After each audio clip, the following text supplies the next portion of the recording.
Introduction.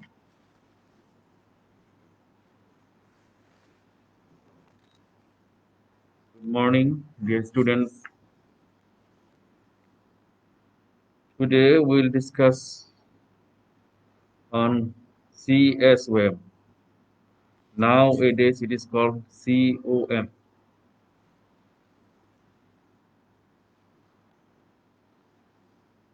In last class, we have shown how to examine a patient in otology department and place a query. It means what was our diagnosis? The diagnosis is COM. It is called chronic otitis media. Then examiner will ask you what is COM. You will have to give answer like this. COM is a chronic inflammation of the middle layer and masted mucosa with recurrent discharge through a chronic perforation of the tympanic membrane.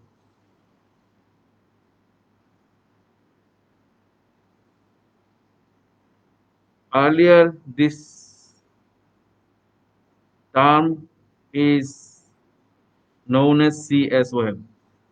Now, this term is no longer advocated as COM is not necessarily a result of gathering of pus.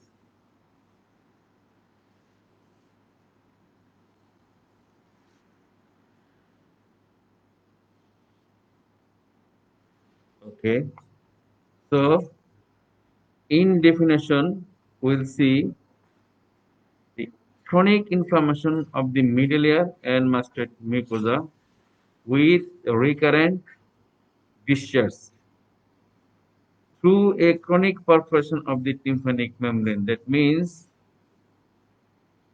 you will get discharge and perforation.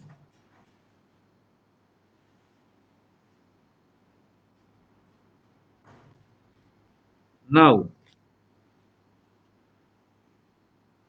what are the types or classification of the COM? Previously, it was classified as tubutympanic and atopic variety. But in recent updates, it is classified as active mucosal COM, inactive mucosal COM, healed COM, and then active squamosal COM and inactive squamosal COM. These are the 5 types of COM is classified nowadays.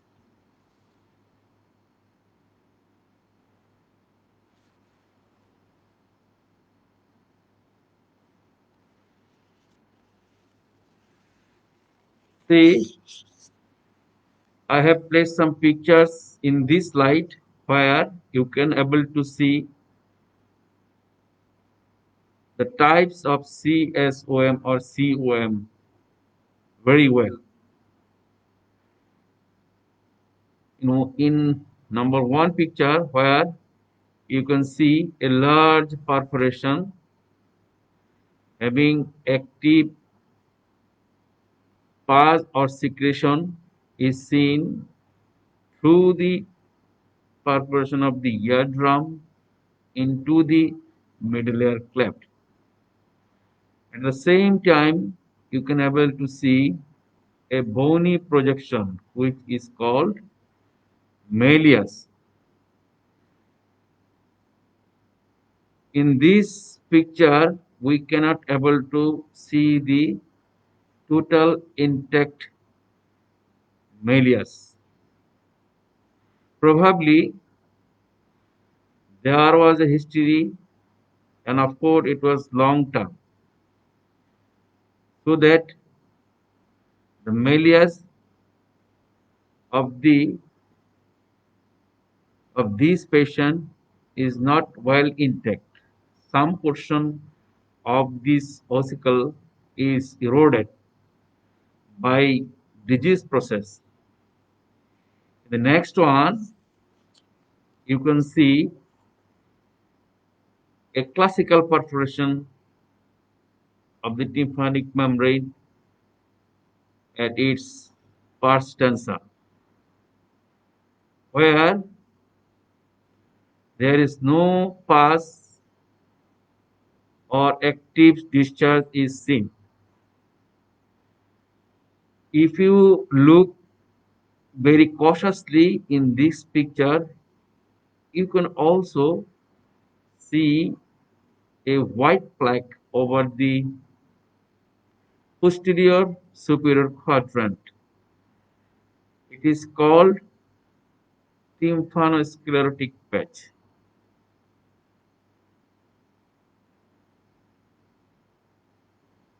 Why it isn't there? It because it is a chronic inflammation, but no active disease is there, but a plaque is seen maybe due to the residual of the fibrosis of disease process. Next picture, here you can see an intact tympanic membrane. It is also called heel COM, or you can also have a picture like this one after a good myeloplasty. In next picture, you can see the condition of the deep meatus tympanic membrane, and the middle layer is looking very ugly. There is no tympanic membrane, and number of collection is seen, which is badly appear, look like say white part. It is nothing but called acute, active squamosal COM, also named as CSOM with cholesteatoma. Another picture or next picture, where you can also see a retraction like perforation at pars flaccida, where some collection like an epithelial pearl which is accumulated into the perforated area, and the location is in attic. So it is also called CSOM with cholesteatoma. And then next picture, you can see eardrum is goes down and adhere with the underlying structure. It is called retraction, and the site of retraction is near the posterior superior quadrant and extend up to the attic. And as you can see, the underlying structure is wrapped with the residual tympanic membrane. So it is graded as type 3 retraction pocket. It represents as COM, inactive squamosal variant of COM.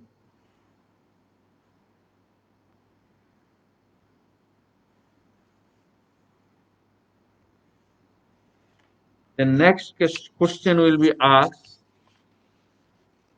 what are the etiology to develop this disease?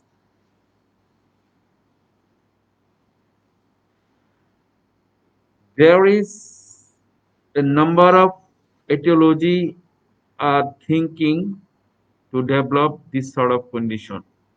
What are those? Number one is acute otitis media and otitis media with effusion is the condition which is thinking that the main cause to develop this sort of pathology.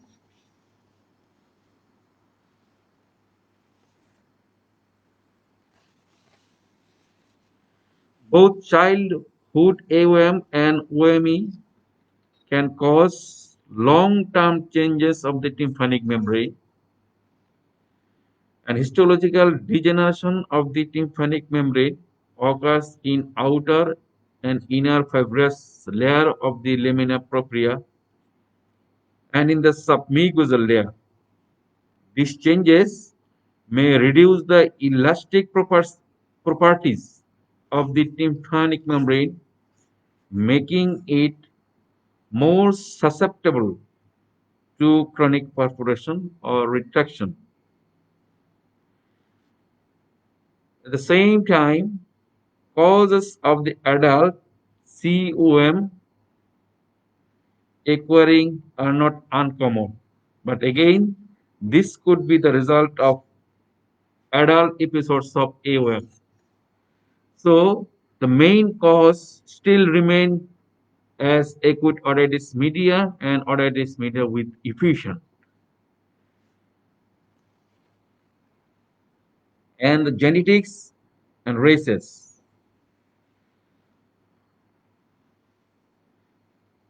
And then environment, poor socioeconomic and Southeast Asia, Africa, these are the countries where this disease is seen more because the socio-economic status is not really good as good if you compare with the other part of the world like Middle East, Europe, and America. And then another cause which is very important, the eustachian tube dysfunction and repeated upper respiratory tract infection, which may influence to develop chronic otitis media. And then gastroesophageal reflux disease. These are the things which is newly added in our authentic book nowadays. So it is thought to be that one of the important cause which may influence to develop COM. Other causes are if the patient have craniofacial abnormalities, autoimmune disease or immune deficiency, these are the cause may also lead to develop this disease as well.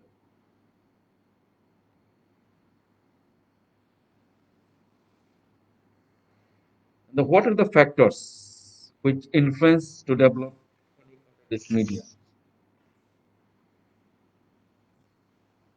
These are number one is infection and then biofilm. Now You may ask by your examiner, what is biofilm?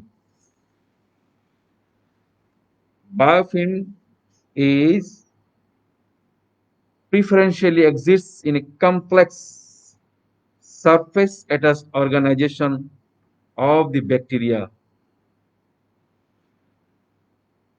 where bacteria have greater antimicrobial resistance and host defenses, and can best be thought of as self-assembling multicellular communities. And these biofilms are very important to develop chronicity of disease process.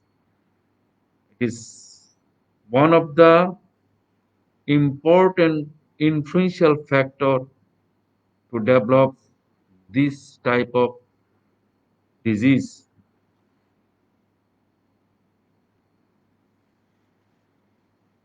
And then, what are the organisms do we think in COM?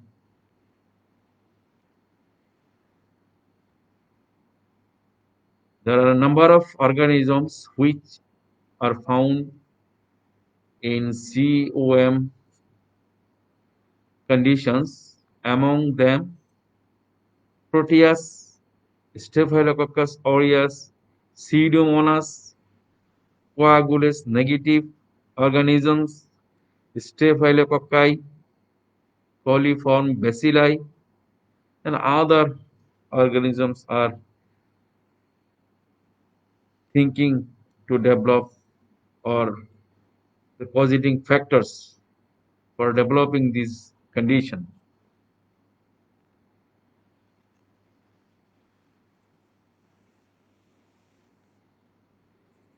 Then presentation, it means how a COM patient may present to you in your outpatient department. The two main symptoms of active mucosal COM are: number one is otorrhea, and then hearing impairment. These are the classical complaints you will see in your outpatient department almost every two cases.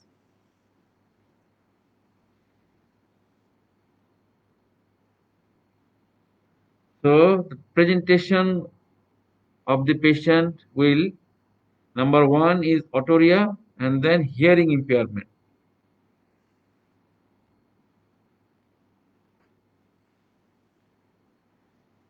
As you are attending person, so you have to examine that patients. What are the findings you will get after examining of the particular patient? See, I'll place another picture where you can able to see unhealthy condition of the middle ear and deep meatus, and there is a medium sized perforation which is seen into the pars tensa of the tympanic membrane. Through the perforation, some discharge is seen, and the margin of the perforation is unhealthy, or it is invaginated towards the middle ear, and crusting or some unhealthy pus is also seen all around the deep meatus. It indicates that the patient is suffering from active mucosal swab, previously called CSOM.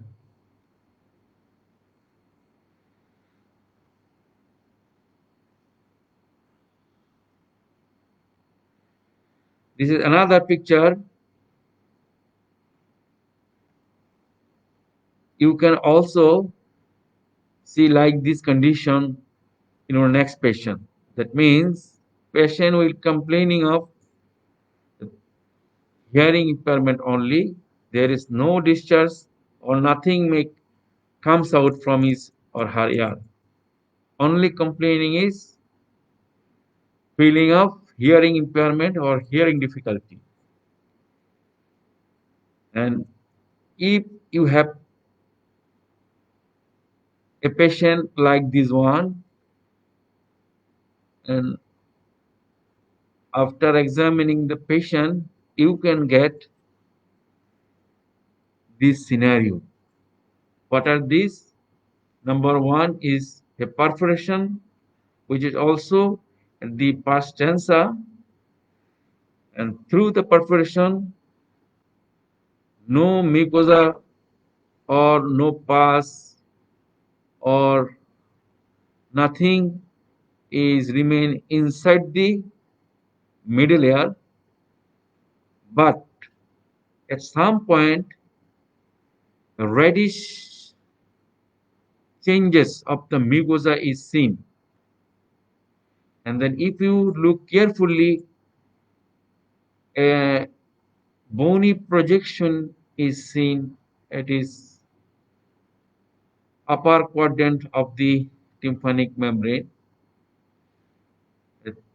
This bony projection is nothing but the remnant or remaining part of the malleus. I am telling you, this bone is not well intact because a regular malleus have a long handle which is attached to the tympanic membrane near its umbu. But here you can see half of the ossicle is seen and rest of the part may be lost due to the disease process. And if you observe more carefully, that you can able to see a clear chalky white like bones is nothing but the prominence of the promontory, and just anterior to the promontory you can able to see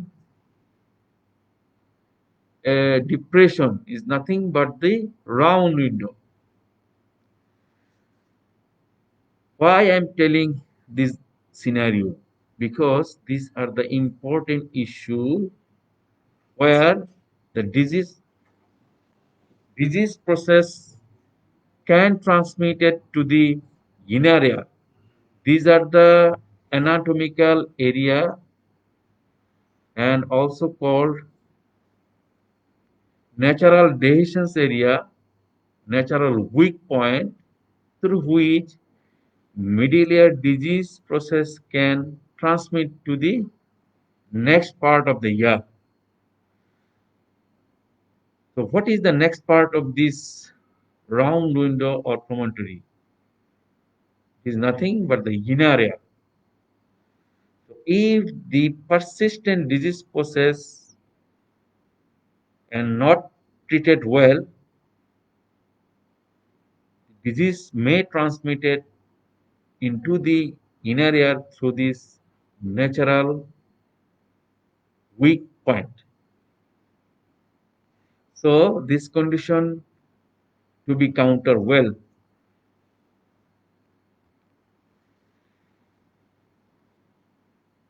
After thorough examination of the patient, then you need to evaluate the patient by doing some investigations. Among the investigations, one classical point is Peyton audiometry. Though definition refers it is a conductive hearing loss, but sometimes if the disease process is supposed to enter into the inner ear may cause sensory neural hearing loss. So the question is whether the patient is suffering from the conductive or sensory hearing loss, or how much hearing is still in there, or how much hearing has been lost by the disease process of the particular patient. These are the questions which can be evaluated well by doing this examination is called pure tone audiometry, PTA. The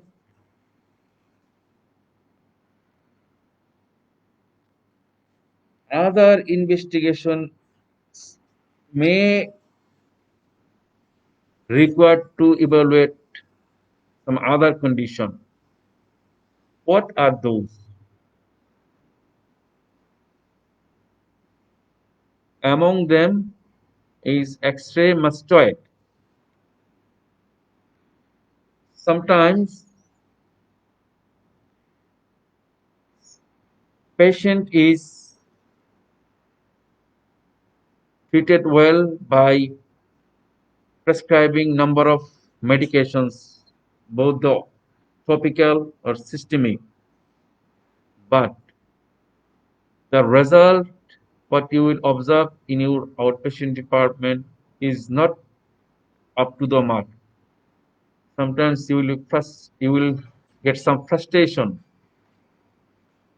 if you look the patient after giving perfect treatment.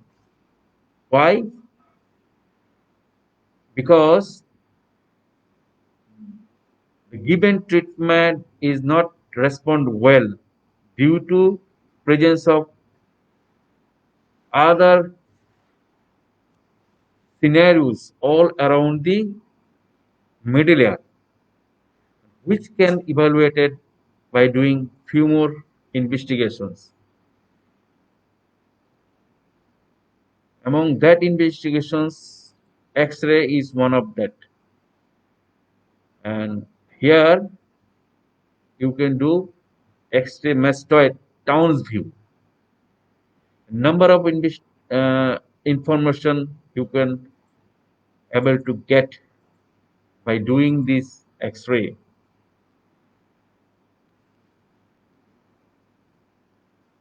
What the findings you may have? Number one, condition of the mastodantrum and air cell system, or any cavitation, and or any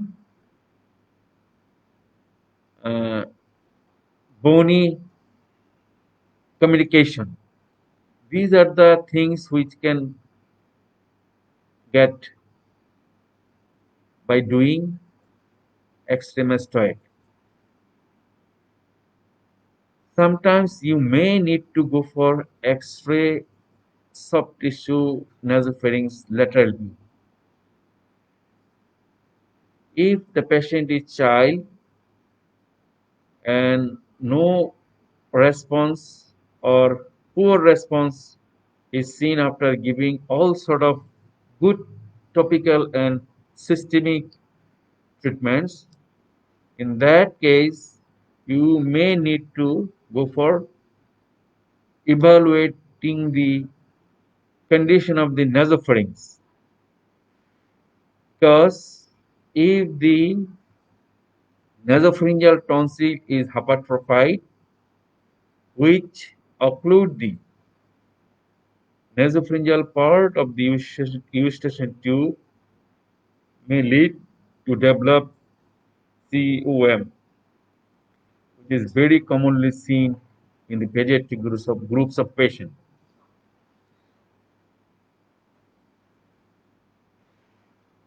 Sometimes you may need to go for oral swab culture for getting the proper dose of antibiotics.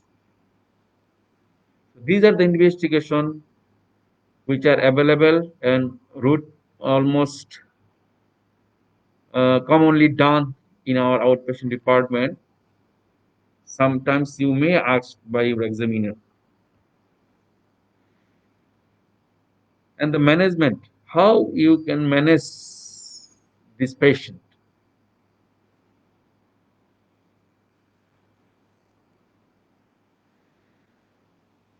Management is divided into two parts. Number one is medical and then surgical.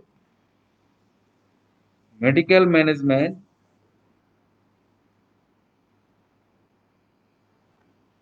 have number one is oral toileting. This is the most effectively carried out with a microscope and suction, which also allows accurate assessment of the extent of air pathology. However, some clinicians use gentle syringing with saline or antiseptic agents. In the past, oral toilet was carried out with a cotton wool on probes. Still, this practice is doing in our subcontinents very often, but this is probably not as effective as is carried out with a microscope and suction.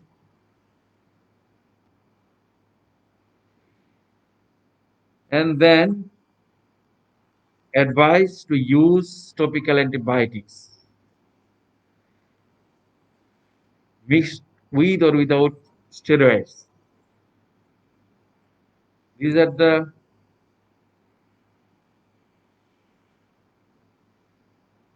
things which is very significant for drying the ear. Number of antibiotics are proposed. Among them, very popularly used gentamicin or neomycin, sometimes mixed with steroid called hydrocortisone. And more recently, number of few more antibiotics is introduced. Among them, ciprofloxacin and ofloxacin are very popularly used.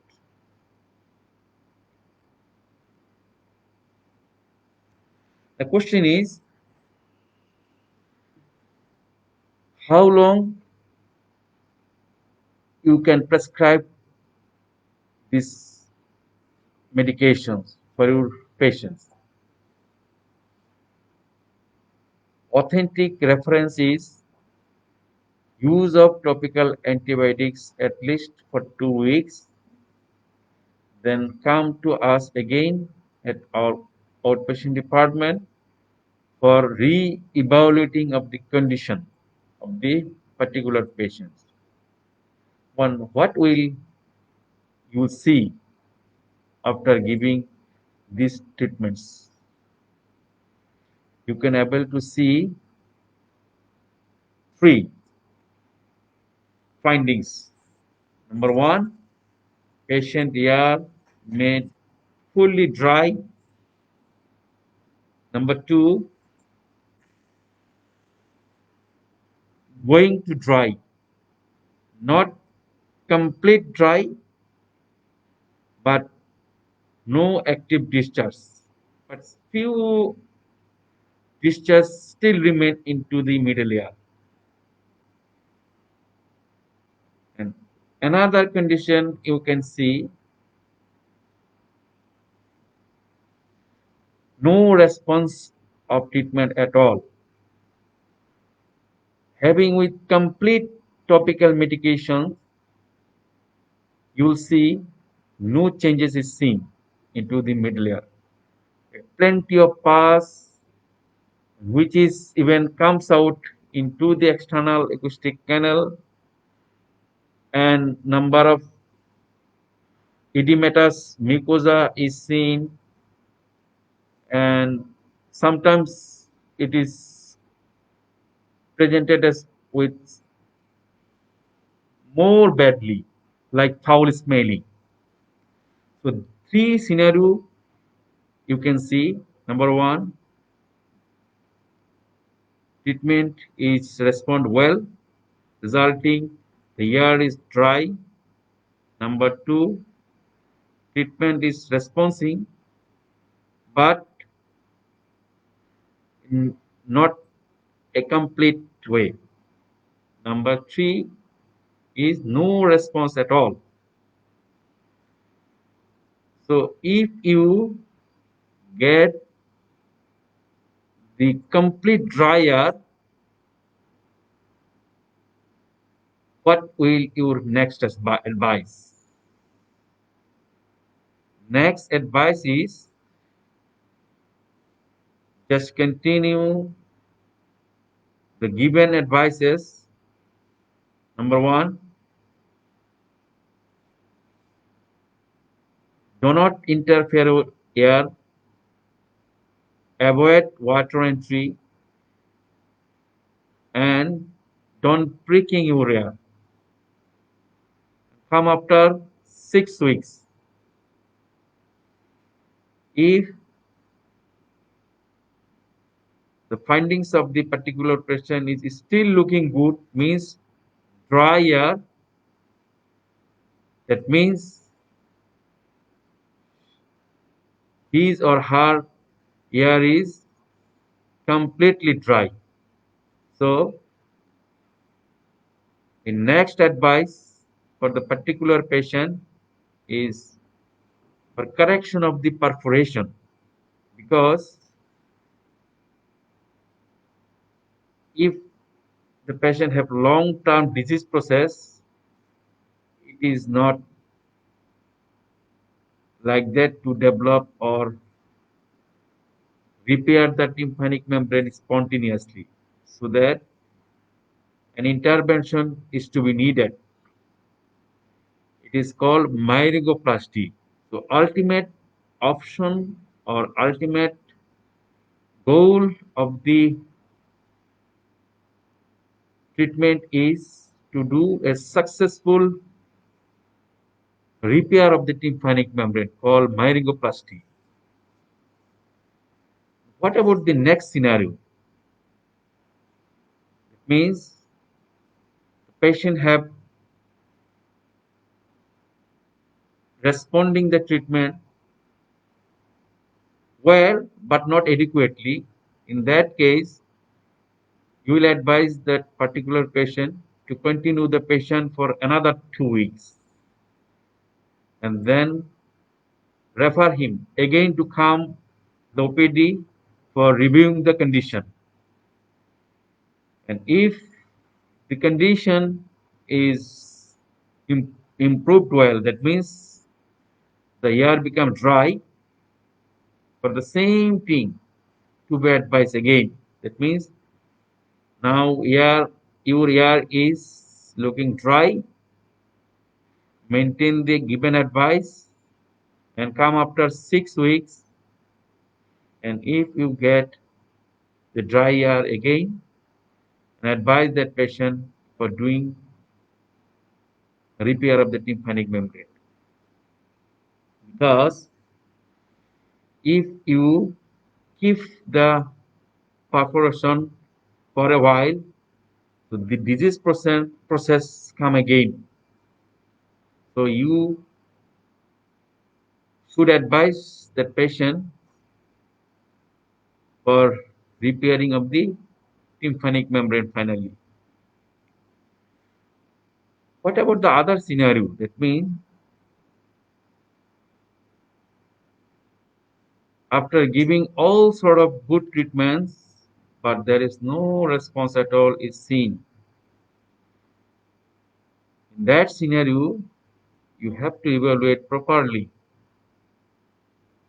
You have to see about the surroundings, especially Is there any problem in the nasopharynx? Is there any problem in the throat? To know about the drug compliance and about the socio-economy and other related conditions to be evaluated well. If any pathology is supposed to think that remain into the nasopharynx, you have to counter about that part of the disease and then come to the primary side, that means in the middle ear condition. If is disease is remain bad into the mustard and tram, you have to evaluate by doing X-ray or animal scanning and get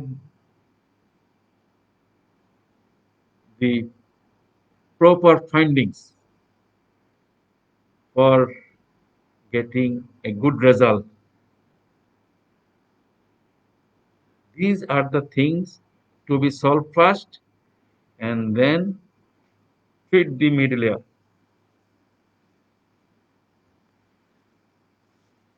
So what is the ultimate option of treatment? Is nothing but the surgery. It is called myringoplasty. Why is the ultimate option of treatment is surgery? Because in those cases that do not become inactive on medical management, surgery is required to heal the ear. Those cases that become inactive should have closure of the perforation to prevent recurrence of activity together with ossiculoplasty if possible. Because I have shown some pictures where you can able to see or the condition of the ossicle is not well intact. So you may require to correct of the particular condition by doing ossiculoplasty.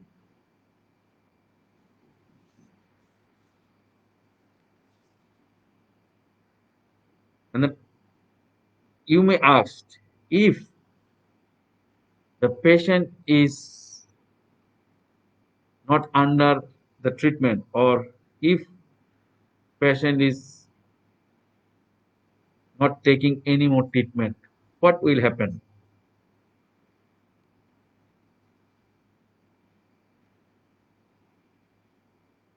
If the patient is untreated, patient may develop number of complications.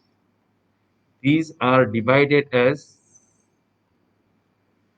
intracranial and extracranial. What are the intracranial complications? Meningitis, extradural abscess, subdural emphysema, lateral sinus thrombophlebitis, otitic hydrocephalus, and sometimes brain abscess also may result from the notorious disease of middle ear called COM. Sometimes patient may present it with some extracranial complication. What are those? Among them, subperiosteal abscess is very common. Others are mastoiditis, labyrinthine involvement, that means labyrinthitis, petrous epicytis, facial nerve palsy, and sensory neural hearing loss.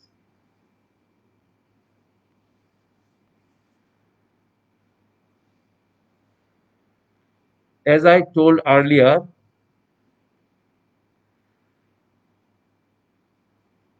COM or CSOM classified as safe, unsafe, or tubulophonic and etiquettal variety. These are the earlier thing, and nowadays it is shifted to five classifications, five types of COM. What are those? Active mucosal COM, inactive mucosal COM, healed COM, active squamosal and inactive squamosal COM. Why two types convert into five types? Because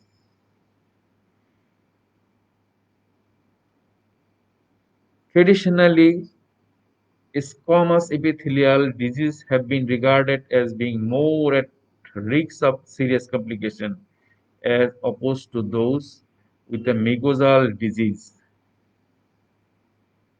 Earlier, pubertyphonic type of disease was supposed to think that it is safe variant, but after evaluating more and more, this term is nowadays obsolete because the evidence confirmed that there is a significant risk with both type of disease. In etiquetal disease, complication may happen in 58% patients, and in mucosal disease, 42% of the patient may develop number of complications. So both of the condition may develop or may lead to complications. So these are the condition or both of the condition are equally at risk as always.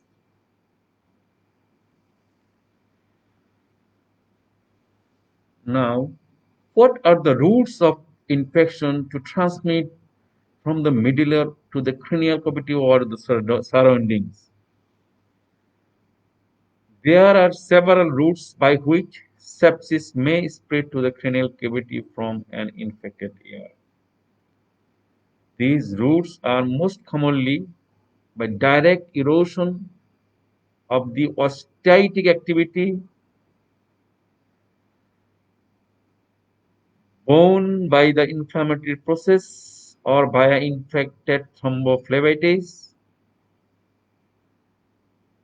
or through the imaginary veins traversing the bone and also the dura. Infection may also reach the cranial cavity via fracture and the surgical defects.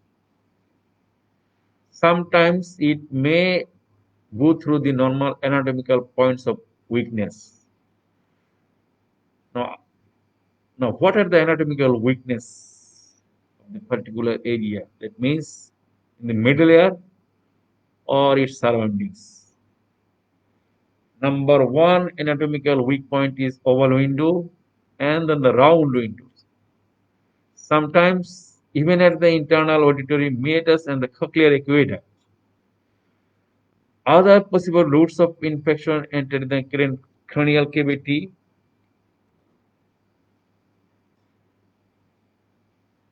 is through the promontory or through the surroundings of the petrous or even by the jugular bulb area, because number of virulent organisms sometimes you will found into the middle ear which may erode this tough bone even.